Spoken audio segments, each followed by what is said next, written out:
Hello everybody and welcome to this channel. The men's club is here. When I heard that the men's club was coming out, I was super excited about it, but at the same time I wasn't so happy about it because the main character, who is Aminu, was going to leave. It's not like it came to me as a surprise when I was watching it, because it had been on the news that he was going to leave. I've forgotten his name though. So he was going to be replaced by Perry from Big Brother Nigeria. So now I want us to talk. I want to know your thoughts in the comment section. One thing I really want to know from you guys is, if you were Tenny, will you want to be in a relationship with Larry? If you're Larry's mother, like your Larry's mother, will you allow your son date like your age mate, that is dating Tenny? And if you're Larry's sister, will you allow your brother date someone that's old enough to be your mother? Let me know in the comment section. So if you're not subscribed, kindly subscribe, hit the bell button, and also let me know in the comment section what you think about the men's club. So I'm going to talk about every character as they've displayed it so far, but let's start with Tenny and Larry. Tenny and Larry have been in this relationship, and see, I'm going to tell you my own mind though. If it is me, I am not in support of that kind of relation. The relationship seems so weird. Like, imagine you're dating your friend's mother-in-law.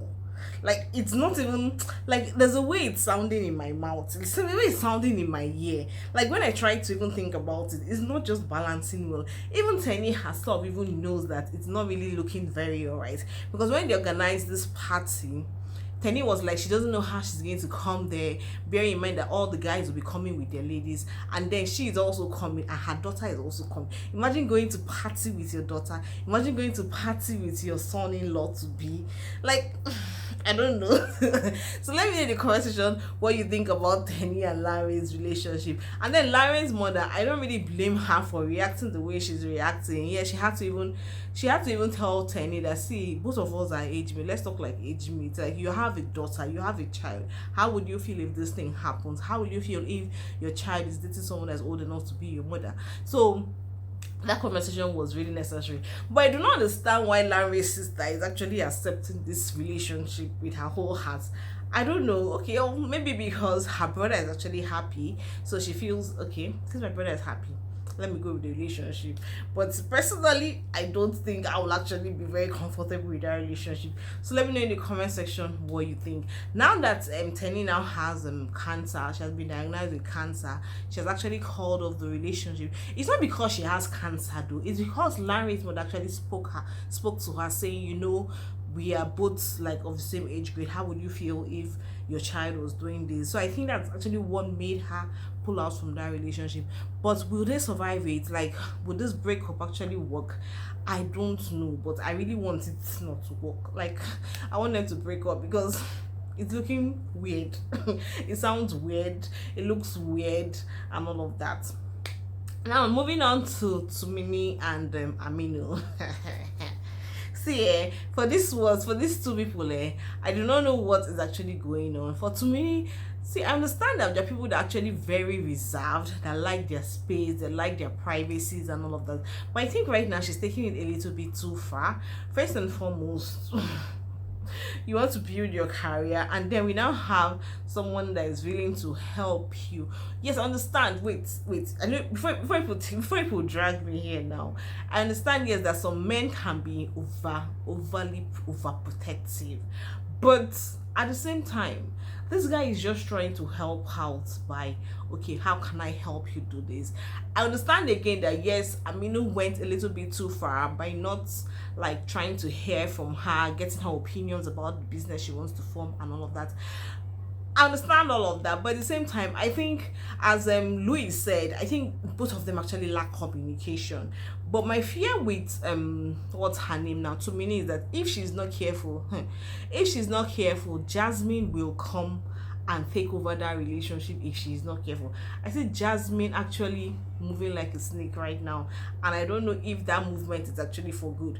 My eyes are on Jasmine. So Tumini and Aminu, I pray they work things out. I just hope they work things out, even though everything seems to be in the open right now, which is not what Tumini wants. Like, Aminu's mother is trying to make sure that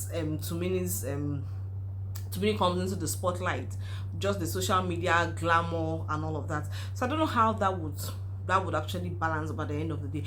But what I'm just wishing is that Tumini should just calm down a little. They should both have communication, like they should both talk and explain, okay, this is what I want, set their barrier straight.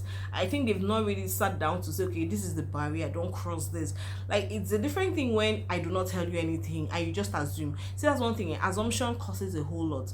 But when you sit down and then you trash things, you say things out, then there is no room for assumption or assuming, okay, I think she will like this. Because I feel at this point in time, both of them, their love language is actually different. They've not really spoken. Aminu feels like, okay, for him to show that he actually loves her, he has to be there, he has to protect her and all of that. But Tumini on the other end is like, no, I don't see it like that. And I feel Tumini is actually suffering from low self-esteem at this point in time, because she feels that everything has to do with money. Oh, Aminu is doing this because he has the money. Aminu is doing this because so that I think she's just doing based on, okay, I'm not a gold digger, I'm not here for your money and all that. Girl, see, whether you're a gold digger, whether you're not a gold digger, people will still talk. That is what we have to all know. See, it is better to chop that life, to chop his money, and people still call you gold digger, than you are not still spending his money and people are still calling you gold digger at the end of the day. Like, it doesn't make sense. It's better I am doing it. Like, as far as I'm not doing it in the wrong way, as far as I'm not doing it to hurt anybody, this guy is willing to spend on me and I will collect it. I'm his girlfriend. I'm being a good girlfriend. It's not like I'm being a good girlfriend and then I'm then cheating on him. No, she has been a good girlfriend. So I don't know what Tumini is waiting for. Then is she going to see her ex? I don't know. I think I wasn't comfortable with that. But at the end of the day, we shall see how it goes. So I don't know where I actually stopped. They took the lights as usual, Nigeria and their problems. So let's move on to Tayo and Tiara. See, at this point, I have to say this. If Tayo hurts Tiara, if Tayo breaks Tiara's heart, I personally will go and drag the producers of this. I'll go and drag Tayo, and when I finish dragging them, I'll go to Tiara's comment section. I'll go to Tiara's DM and ask her what exactly she saw in Tayo that she cannot do without Tayo. Because why exactly did Tiara agree to still date Tayo after everything that Tayo did to this lady? She still had the effrontery to say she was still in love with this guy. Like, when I saw this, I was like, Omo, love is wicked. Love is bad. Love will make you do things that later on you're like, I'm not the one that actually did this. This is a guy that made you go to rehab not once, not twice, and then you're still in love with this guy. Like, what kind of weed is this one? It's very, very funny when I see this. I wonder how Tiara is going to cope at the end of the day, because now Tayo and Hadiza are still friends. And bear in mind that from what Tiara actually said, she said that when she saw Tayo and Hadiza at the December party, she actually went into rehab. Now that Tayo and Hadiza are friends, how would Tiara actually cope? How will she balance things up? Is she going to accept the fact that Hadiza is actually there for Tayo and all of that? And meanwhile, on Hadiza's part, is Hadiza really in a relationship? Because she keeps talking about this mystery guy, and I don't know, for whatever reason, I don't know, I have not seen, they've not shown anything about this mystery guy. So is she just trying to, I don't know, but well, so far I think Hadiza is there for good, for her to actually reconcile Tayo and her brother and his brother rather, and now Tiara, and she's not still feeling bad about it. Maybe it's not just a mystery guy, maybe Hadiza is actually in a relationship with somebody. Now let's talk about Tayo and his brother.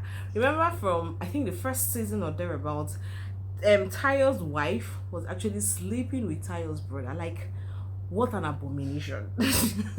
Like, what an abomination is that? Now they actually had a son, and Tayo did not even know that son is not his. So now the brother is back in the picture and now asking for Tayo's forgiveness, and Tayo was like, you're not serious. Like, who will even forgive you? You were sleeping with my wife, you even had a child with my wife. I even now made it seem like it was my son. Like, it wasn't making any sort of sense. But it was Hadiza that was able to reconcile the whole situation. And now the command there is now, because Tayo's brother was coming with the, oh, sorry, I'm sorry about everything, but why I'm actually coming back because the girl I want to marry is actually saying that, oh, she has to see my family members. Now my concern now is that this girl in question actually had something to do with Tayo, And now when they got to meet, like Tayo, the brother and the girl got to meet, they actually pretended like they've never seen themselves before. They get even, excuse me, they get even came to Tayo's house, and later on we see Tayo's brother. Like, I don't understand the whole circle that's going on in that family. I don't really understand what's going on, but I don't know how to call it karma. But at the end of the day, is it really karma? I feel Tayo should have been the bigger person and say, guy, yes, I know I have my grievances with you, but at the same time, this girl you're trying to marry actually had something to do with her and all of that. But we'll see how it goes at the end of the day. For Louis and Lola, I really wish their relationship blossoms, but when you have Tonya in the picture, it's actually now making everything so sad. Like, I don't understand how some people actually think. Tonya is the one that actually broke her relationship or broke her marriage. Yes, I understand that Louis at the point in time was not even interested in this marriage, but because of connection, this one, that one, he had this marriage. But at the same time, Tonya was not even making things easy for this guy. Now that they've broken up, Louis is saying he's no longer interested. Tonya let them go and let him go so that he can go and be with someone he wants to be with. She's now trying to use her daughter to hold Louis down. And I'm just wondering what exactly, like to what end. This guy will never come back to you. It is very clear. Instead of him not being with what's her name, so he would rather not be in a relationship. Like, there is no way Louis is going to break up with Lola to be with Tonya. It's not even possible. Rather, Louis is going to be single. Tonya is like, I don't know, she's at this point in time, she's very pathetic. She's just a sad woman. I'm very sorry about her, but it is what it is at this point in time. So let me know your thoughts in the comment section about everything I've talked about, all the characters. Okay, I didn't talk about not Hadiza. I didn't talk about Jasmine. Jasmine is actually back into the picture, and she has come back again with her chameleon character, her snake-like character. She and her mother just trying to see how they can get into the family, that get into Amino's family, to break the family, get what they want, get properties, get all of that, inheritance, money and all of that. So I'm going to see how this works out at the end of the day. And this is also what I was also talking about when I said Tumini has to be very careful with Jasmine, because for Jasmine to have the effrontery to walk into Amino's house and try to confront Tumini, it's like that's like a bottom line 0. Like, I don't understand why that would actually happen. So whatever it is, let me know your thoughts in the comment section. I'll see you all in my next video. Have you guys watched last I've forgotten the name, LOL, I've forgotten what it actually stands for. Last something laughing, last one laughing, exactly, last one laughing. If you watched it, let me know in the comments if you've watched it. I'm going to do like a review of that one, maybe, I don't know. This video is, well, today is Saturday. I don't know if I can put out this video today Saturday because it's very late. This is like 7:30 p.m. So if I can put out this video today this late, then I think I'll do last one laughing tomorrow morning, which is Sunday. And then I'll also talk about Big Brother. Big Brother is here. Like, I'm super excited. So that at least, instead of any other thing, at least this whole Nigeria situation, I can get it off my head, because Nigeria is is not making us breathe. It's not making the poor to breathe. The poor are not breathing. We are being suffocated at this point in time. So I'll see you in my next video. Bye.